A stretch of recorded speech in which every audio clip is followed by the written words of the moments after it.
The most basic of pagan practices is the control of human population to have a perfect balance between man and nature. The goal is to bring the population down to 500 million, which is over a 90% reduction in humanity. Now that we have abandoned everything we've been trained to think prior to this moment, we can start looking at the world for what it is, instead of what people tell us it is. Open your eyes today as if you've never seen the world before, and you will begin to notice that the goal of population reduction is everywhere around us.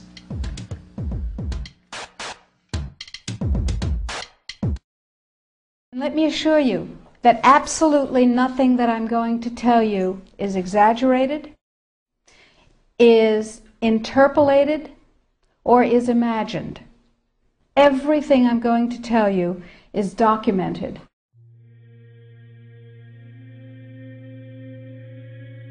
He who controls food controls the world.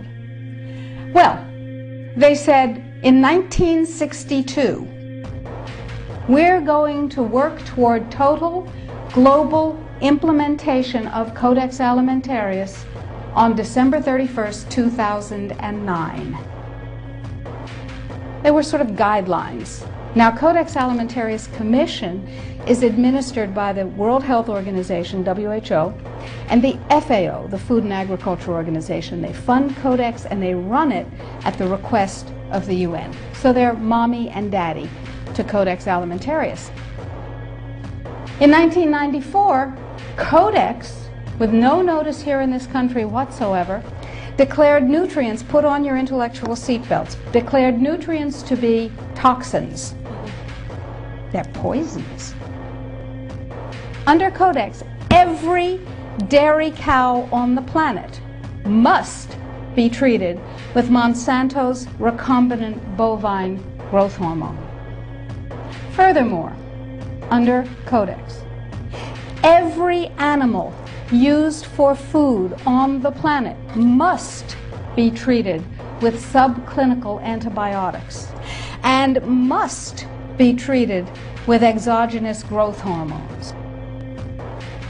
If you do the numbers in the WHO FAO projections, the epidemiological projections, they estimate, not I, that just the vitamin and mineral guideline alone, when it goes into global implementation on December 31st, 2009, will result in a minimum of 3 billion, that's B, bad, big, billion deaths.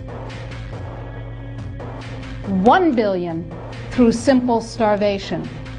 Those folks who die are not particularly economically successful from the point of view of the corporations. But the next 2 billion, they will die from the preventable diseases of undernutrition.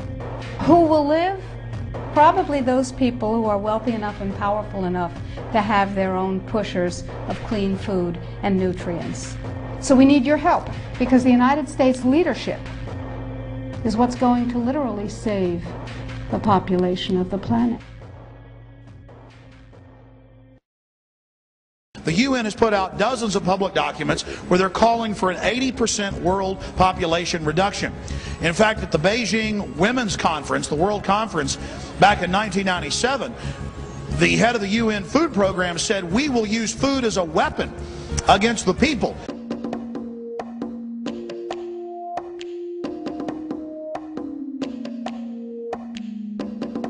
66% of United States residents' public water is fluoridated.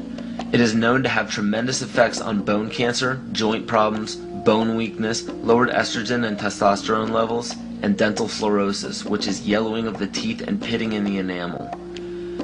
Wouldn't it make more sense to enhance public water with vitamins which are meant to be ingested to promote overall health, rather than putting such a toxic chemical in our water with a bogus explanation that it will improve our dental health? We now know that fluoride causes more dental problems than it solves. Something doesn't seem right about this.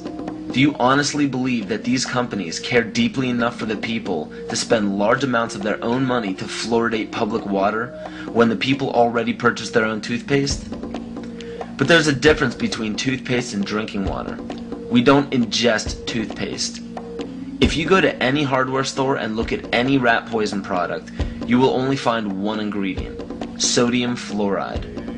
It is the most toxic ionic molecule outside of potassium dichromate. Now Dannon, along with other companies, have begun fluoridating bottled water. It is becoming increasingly difficult to get away from. And the fact that fluoride is also used in many prescription antidepressants shows that it eliminates aggression and motivation in people. Fluoride, to my knowledge as a physician, has absolutely no biological benefit whatsoever.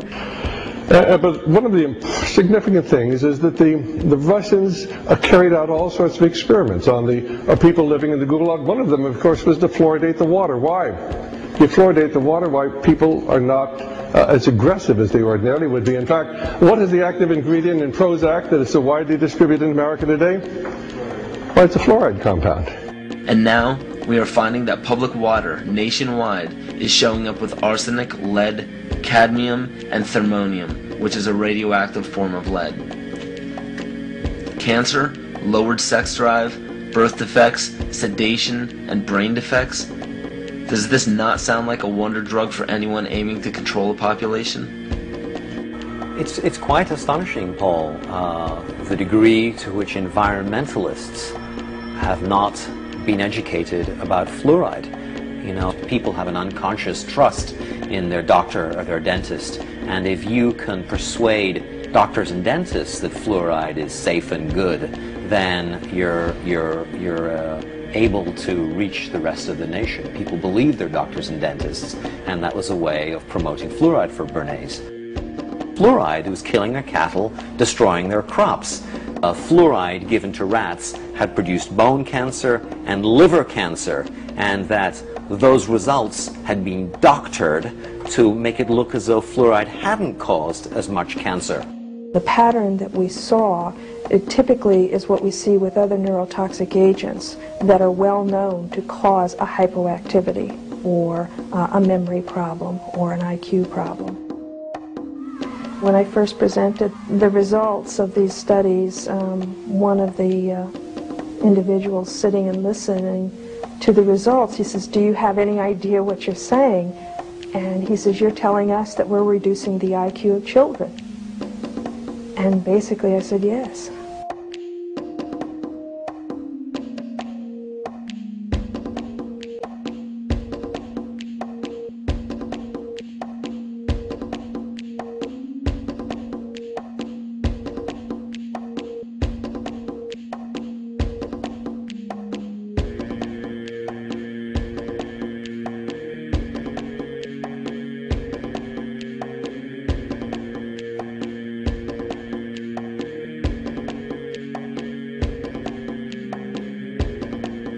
Aspartame, the artificial sweetener found in almost every low sugar or sugar-free product on the market.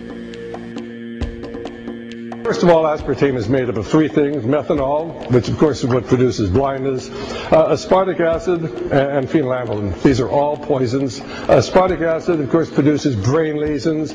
This was known back in the early 1970s. Methanol produces blindness. Phenylalanine is what you see in the brain, and in high dosage it produces trauma.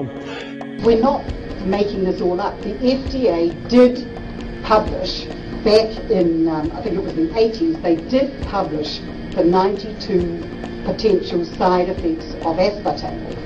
And they do, these side effects are quite, are extremely serious. Things like dizziness, problems with balance, abdominal pain and cramps, changes in vision,